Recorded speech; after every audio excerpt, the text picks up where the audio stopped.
हाय, hello, नमस्कार. माझ्या नवीन मराठी ब्लॉगमध्ये स्वागत. आणि आज आहे शुक्रवार आणि आता वाजले 8 वाजलेले आहे. सकाळचा 8 वाजता ब्लॉगनं सुरू केलेलं आहे. आणि आज पोरांच्या सकाळच्या शाळा सुरू झालेलं आहे 1 तारीखपासून. आणि आज आहे 1 तारीख, त्यामुळं ते सकाळी पोरं आंघोळ ते करून सगळी गेल्यावर माझा आंघोळ झालेला आहे आता. आणि आई आंघोळ करायला लागल्यात. आणि आज शुक्रवार मार्केटला जात नाही, त्यांनी घरीच असतात. संध्याकाळी दुपारी 3 वाजता जातात. आणि इकडे मी आज दुधाचा चहा घ्यायला लागलो आहे, कारण मी आता पथ्य होतं त्यामुळं दूध घातलेलं काही पदार्थ खाल्लेलं नाही आणि आजच प्यायला लागलो आहे. आणि इकडं बघा, चहा पिऊन सगळं काम आवरलेलं आहे. म्हणजे वरचं काम झाडू मारणं, भांडी घासून घेतलं, देवपूजा सगळं बाकीचं आवरलेलं आहे. अजून स्वयंपाक नाश्ता ते पण करायचं आहे. हे बघा, हे काम झालेलं आहे. पोरांचं सकाळची शाळा असल्यामुळे झाडू मारणं, सगळं भांडी घासून सगळं आवरून घेतलेलं आहे आता. आणि आता पोरं पण तेवढे 10 वाजता येतात, कारण 10वीची परीक्षा पण सुरू झालेलं आहे. आज पहिला पेपर आहे 10वीचा, त्यामुळं पोरांची सकाळची शाळा होती आणि 10 वाजता सुटणार आहे म्हटलेत. आणि इकडं देवीची पूजा पण सगळं आवरलेलं आहे. चला, इकडं पूजा बाकीचं वरचं काम झालेलं आहे. नाश्ता स्वयंपाक पण करायचा आहे. चला, इकडं नाश्त्याला काय करायचं आहे बघूया. आणि इकडे मी आज केस धुवून घेतलेलं. आणि आज केस सोडल्यामुळे स्वयंपाक करताना केस येतात, म्हणजे त्यामुळे इकडे केस बांधून घेतलेलं आहे. आणि इकडं नाश्त्याला काय आज उपीट करायचं आहे, त्यामुळे इकडं रवा पण घेतलेला आहे. चला, इकडं नाश्त्याला उपीट करूया. आणि हे सकाळ सकाळी माझ्याकडनं एक चूक झालेलं आहे. ते काय आहे, म्हणजे कढई हातातून पडलं, त्यामुळे त्याचं दांडाच तुटलेला आहे. आणि हे कढई म्हणजे खूप वर्षाची म्हणजे 30 वर्षाची पूर्वीची कढई आहे. कारण आमचं लग्न होऊन झालं 20 वर्ष आणि पहिलं 10 वर्षाची पूर्वीचं आहे ही कढई. आणि ते आम्ही तसंच काढून ठेवलं होतं. आणि आता आम्ही वापरायला काढल्यावर, चुलीवरचं आहे ते, वापरायला काढल्यावर आम्ही स्वच्छ रोज घासच घातत ते स्वच्छ असं केलेलं आहे. आणि ते अजून चांगलंच होतं. ते कशानं तुटले काय माहीत. हे बघा, ते तुटलेलं आहे. ते असं जोडायला पण येत नाही. आणि जरा वाईट वाटते, कारण ते कढई चांगलं होतं. आम्ही दिवाळीतलं म्हणा काहीतलं तळायचं म्हणजे त्या कढईमध्येच तळतो आम्ही.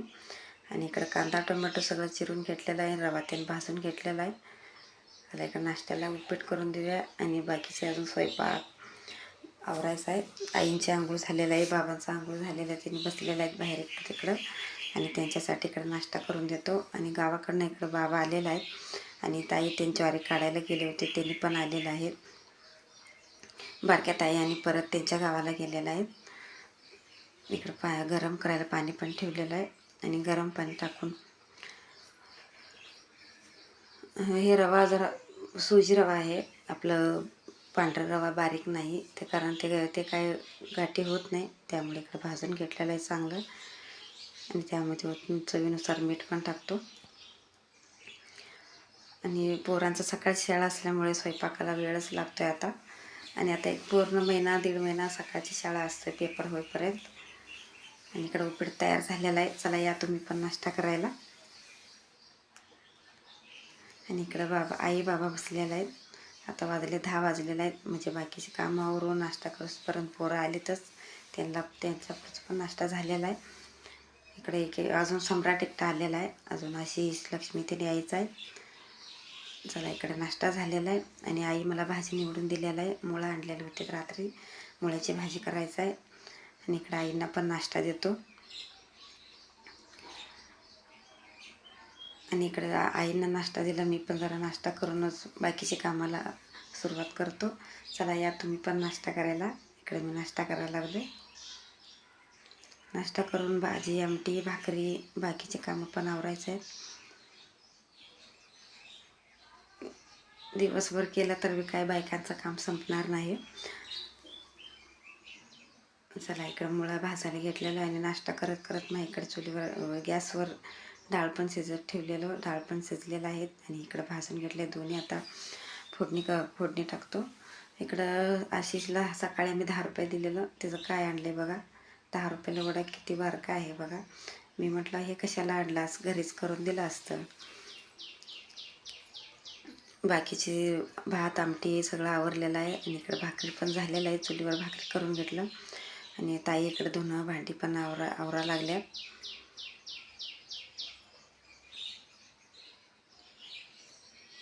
भाकरी करून झालेलं आहे आणि पोरं पण आलेलं आहे सगळी. आणि आता पोरांना काय पाहिजे आहे, ज्यूस पाहिजे आहे. आणि आईनं 1 किलो चिकू आणले होतं, मग त्याला आता ज्यूस करून द्यायचा आहे. चिकूचं साल काढून बारीक करून घेतलेलं आहे आणि त्यामध्ये दूध साखर मिक्सरमध्ये बारीक करून घेतो. आणि आशिष म्हणतोय मला काही चिकू ज्यूस नको आहे, म्हणून सम्राटला दिलं आणि ह्यांनी पण घरीच आहेत, त्यांना पण दिलं. आणि आता मी किती दिवस झालं ब्लॉग मी केलेलंच नाही आणि मी का केलेलं नाही ते सांगू शकत नाही, कारण एक एक गोष्टी असं सांगायचं नसतं म्हणून मी ते शेअर केलेलं नाही, सॉरी. आणि त्यामुळे आज शुक्रवार असून मी ब्लॉगनं सुरू केलेलं आहे. आणि प्लीज मला व्हिडिओ आवडला तर लाईक करा, शेअर करा आणि सबस्क्राईब करा. चॅनलवर नवीन असा तर प्लीज चॅनलला सबस्क्राईब करा आणि सपोर्ट करा. तुमचं सपोर्ट असलं तर आम्ही पुढं येणार. आणि इकडं बघा, मला चिक्कू ज्यूस नको आहे म्हणून केळीचं ज्यूस करून घ्यायला लागलं आहे आशिष. आणि सम्राट इकडं ज्यूस पिऊन मस्त झालं आहे म्हटलं. त्यांना मुळ्याची भाजी आवडतच नाही. आता त्यांना भाजी काय नाही म्हणून त्यांनी आम्ही ज्यूस करून पितो आणि भात आमटी खातो. आम्हाला काही भाजी ते नको आहे म्हणून. इकडं धुणं भांडी पण आवरलेलं आहे, बाकीचे सगळं काम आवरलेलं आहे. आणि आता इकडं बाबांना जेवायला वाढून दिलेलं आहे. आता वाजले दुपारचं 1-1:30 वाजलेलं आहे. ताई धुणं टाकल्यात.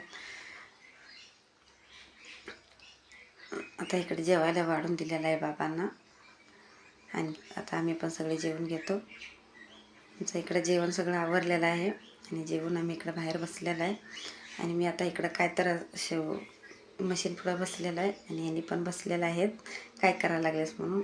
ते पिशवी शिवले आहे ते बघत बसलं होतं त्यांनी. हे बघा, आम्ही मस्त एक बास्केट शिवलेलं आहे. आणि व्हिडिओ इथंच थांबवतो. प्लीज व्हिडिओ आवडला तर लाईक करा, शेअर करा आणि कमेंटमध्ये सांगा कसं वाटलं आहे. परत भेटूया पुढच्या ब्लॉगमध्ये. Bye bye.